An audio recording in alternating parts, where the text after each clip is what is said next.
Hi, I'm Tom Romito, a facilitator.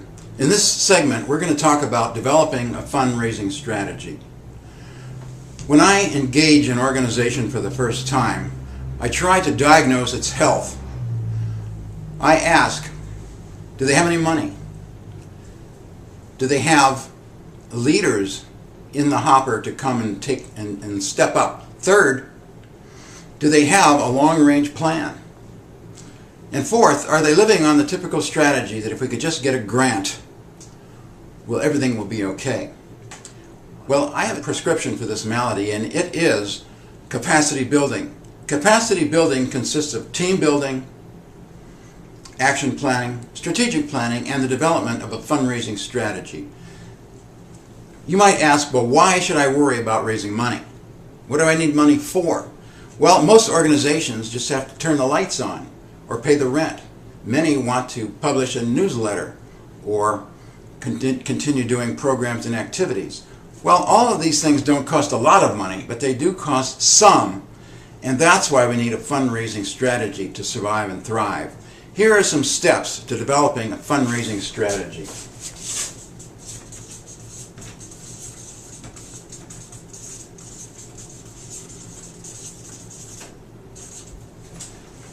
The first step is to study our past performance.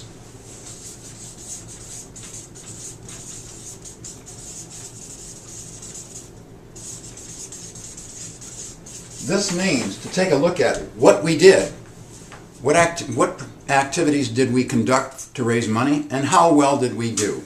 Second, we need to evaluate donor receptiveness.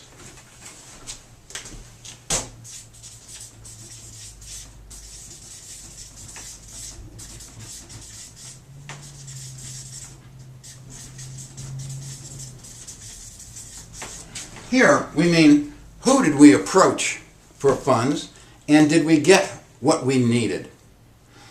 Third,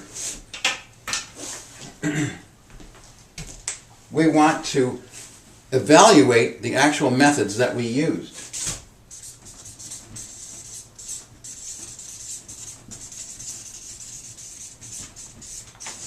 For instance, did we use the traditional things of, as I said, in fundraising, fund drives?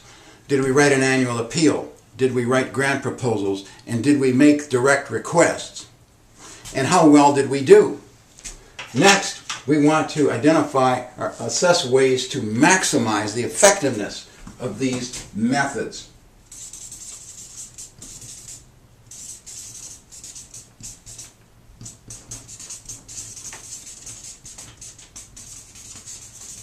Now, in order to maximize the effectiveness of these methods, we need to look at them and say, could we have done it better? For instance, in conducting an annual appeal, are there ways that we can cut costs in producing the letter and distributing it to our constituents? In the area of fundraisers or fund drives, can we assign somebody to champion the cause so that the president doesn't have to do it by himself or herself? And in the area of grant writing, has anyone in the organization got the capability to do that? Or do we need to train somebody in the organization to do it? Or can we hire somebody to do it professionally? And lastly, the direct ask is very important. That means going to somebody who we know is well-heeled and asking them outright for a donation. I'm in the Western Cuyahoga Audubon Society, and we conducted a 5-year breeding bird survey in the Rocky River Valley in the late 2000s. In year 4, we were in dire need of an infusion of funds to keep the project going for the 4th and 5th year. Well, I know somebody who I had been working with in various organizations for about 10 years. She had become to know me, understand my skills and abilities as a facilitator and a leader. And I approached her and I said, we need help. Do you know anybody who can help us financially? And she said to me, without blinking an eye, she said, just tell me when and how much and I'll send you a check. Well, I was delighted, but I knew that I had gained her trust over the years. I had cultivated a relationship with her, and this is the key to conducting the direct appeal. And the last step in fundraising strategy is to identify potential funding targets.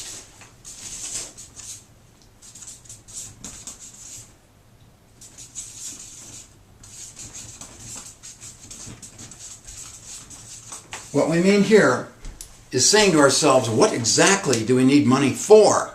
Because if we don't have a project in the hopper, we don't need money, and there's no use conducting the campaign. Secondly, if we have a specific objective, we need to ask ourselves, well, how much is it going to cost to pull this off? And thirdly, we need to identify where the money is going to come from. Now, if you want your organization to survive and thrive, a fundraising strategy is going to help you get through the hard times. Thanks for listening.